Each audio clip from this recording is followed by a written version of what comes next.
ఏ విధంగా ఇస్తున్నారు? పార్టీ అధ్యక్షుడికి సంబంధం లేకుండా, ఏమీ లేకుండా పార్టీ కష్టపడిన వాళ్ళు వదిలి పక్కన తెంగేసి ఏ విధంగా పదవులు సంపాదిస్తారో తెలియదు. ఇంకొక విషయం, మాటకు వచ్చే భూ కబ్జా అని మాట్లాడుతున్నారు. భూ కబ్జా అని మాట్లాడాల అర్హత ఎవరికి ఉంది? అది తెలుసుకోండి ఫస్ట్.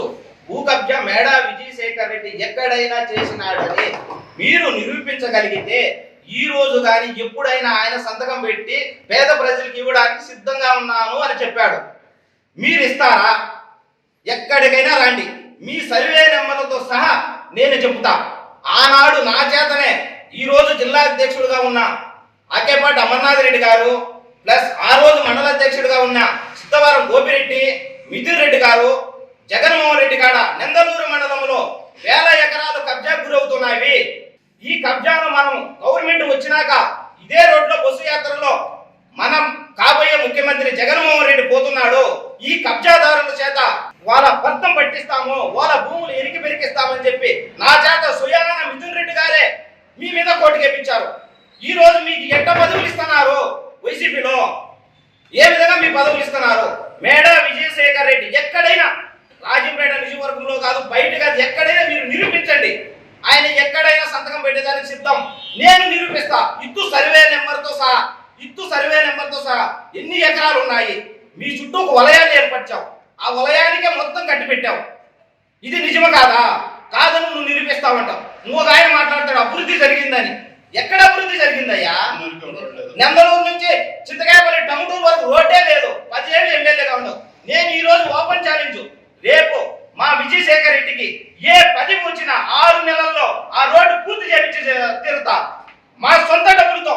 ఆయన ఎవరో కార్డు పట్టుకొని చేస్తాడు, సంబంధం లే. అవసరమైతే ఆయన చెన్నైపల్లి ఇల్లు అమ్మేనా ఆడి వరకు రోడ్డు వేయించే బాధ్యత నేను తీసుకుంటా. మీరు తీసుకుంటారా? ఎన్ని రోజులు మీరు అధికారంలో ఉన్నారు? ఇంకొకటి ఏదో అంటారా, ఏదో పదవి ఇచ్చినాడు మీకు, సర్పంచ్ పదవి. సర్పంచ్ పదవి ఇక్కడ ఉన్న వాళ్ళంతా ఆ రోజు మీరు ఎవరైనా మేడా చంద్రారెడ్డి కొడుకులు తప్ప వేరే వ్యక్తిని ఎవరిని పెట్టినా కూడా మేము ఓడిస్తాము తెలుగుదేశం తరపు నుంచి అని అంటే మీరు భయపడి ఆ కుటుంబానికి కట్టబెట్టారు తప్ప మీరు ఎక్కడిచ్చారయ్యా పదవి? ఇక్కడ ఈ మండలంలో మన విజయశేఖర్ రెడ్డి అన్నను విమర్శించే స్థాయికి వచ్చినారంటే లేబాక వాళ్ళు ఎందుకు మాట్లాడుతున్నారో అర్థం కావడం లేదు. లేబాక నుంచి చెన్నై గారిపల్లికి 2 కిలోమీటర్లే డిస్టెన్స్ ఉండేది, అంతకంటే ఎక్కువ లేదు. ఆయన చెన్నై గారిపల్లిలో నివాసం లేకుండా ఎక్కడో తిరగడం లేదు.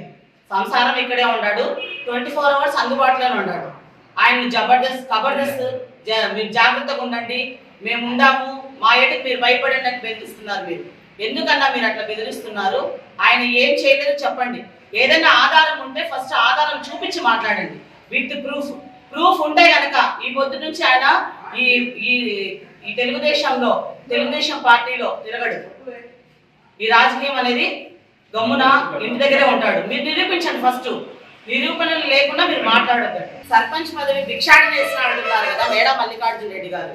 భిక్షాటన వేయలేదండి. చెన్నై గారిపల్లి నియోజక ప్రజలు ఆయన్ని ఎన్నుకున్నారు.